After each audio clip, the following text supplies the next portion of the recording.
wixii duhur iyo habeen dushaada canaan ku dhacay wixii hadal aad u darandul iyo hoos lagugu yidhi dib aan dumar qaadan karin adigaa u dulqaatayoo aniga deer ii noqdee deyn maaya sidaad u tidhi dartiis xabsi aan galee ayaa bulshada u duruusa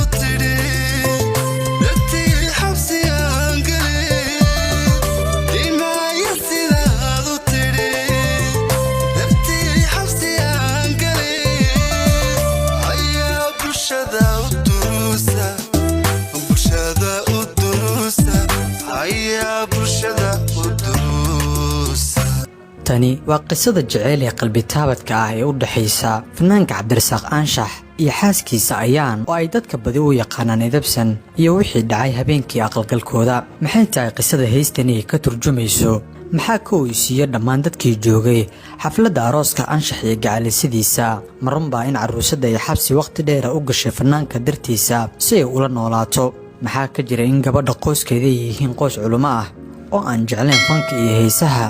yaa ka soo qayb gala arooskooda iyo siro badan oo ku saabsan jaceylka guuleystay ee lamaanaha Cabdirasaaq Anshax iyo gacalisidiisa iyo waxa heesta aynu warbixinta uga hadlayna ka turjumayso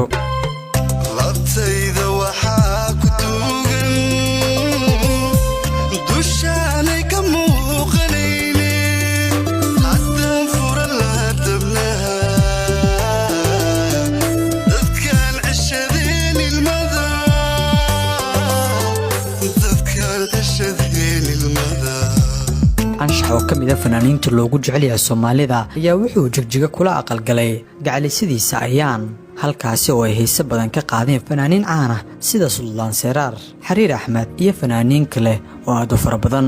inkastoo aroosku uu ahaa mid aad u qurux badan oo heeso badan oo xulo laga qaaday waxaa mar qura masraxa qabsaday fanaanka arooska ah ee Cabdirasaaq Anshax iyo gacalisidiisa Ayaan oo edabsan loo yaqaano waxaana mar qura isbedelay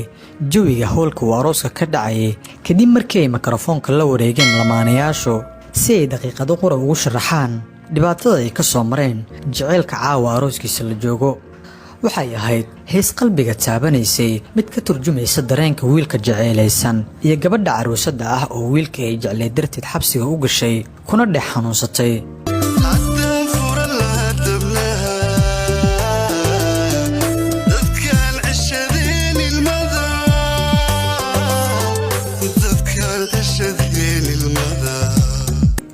balse aynu markan idiin dulmarno inaan ka hadalno qisada jaceyl ee heystan ay xambaarsan tahay qisada qalbiga taabanaysa ee heystan ay xambaarsan tahay waxa ay ku socotaa aroosada idiin muuqato oo ah Ayaan markii ay fanka iyo fanaaniinta asxaab la noqotay oo ay jaceyl wada sameeyeen Cabdirasaaq Anshax waxay la yaab ku noqotay qoyska gabadhan oo xoguhu qaar ay sheegayaan inay yihiin qoys culimo ah jaceylka lamaanayaashan ayaa mid aad u sii sareeyay waxaana sheekada ka sii daray markii Ayaan ay ka soo muuqatay sheekooyin iyo heeso ay soo qaadeen fanaaniin waxaana ay taasi qoyska gabadhan ay ku dhalisay in xabsiga loo taxaabo muddo markii ay jeelka ku jirtay ayay ku dhex xanuunsatay waxaana la sheegaa in Cabdirasaaq Anshax uu mar walba isku dayi jiray inuu xabsiga ugu tago taasi oo ka dhalatay in loo diiday xitaa inuu xabsiga ku booqdo waqtigii ay jeelka ku jirtay gabadhan caruusada ah waxaa dhimatay hooyadeed taasi oo ku qasabtay qoyska inay jeelka bal ka soo saaraan maadaama ay gabadhu hooyadeed dhimatay dhimashada hooyadeed kadib waxay isku dayday inay qalbigeeda qaboojiso isla markaana ay la noolaato wiilkii calmatay kana faa'iideysato fursadda ay xabsiga uga soo baxday isla waqtigii ay jeelka ka soo baxday waxay aaday jigjigo weliba si dhuumaaleysi ah halkaas uu kaga daba tegay Cabdirasaaq Anshax waana halka uu ka dhacay arooskooda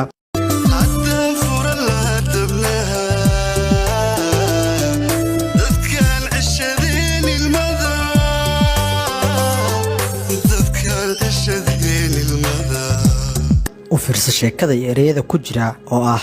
dib aan dumar qaadan karin adaa u dulqaatayoo aniga deer ii noqdee deen maayo sidaad u tiri dartii xabsi aan galee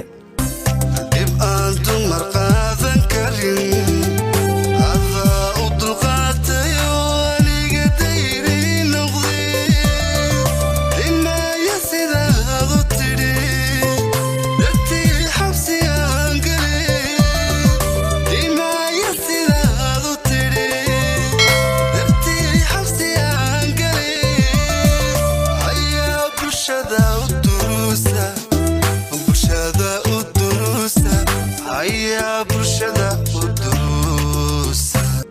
yalkeedee qisooyinka noocaani oo kale ah way adag tahay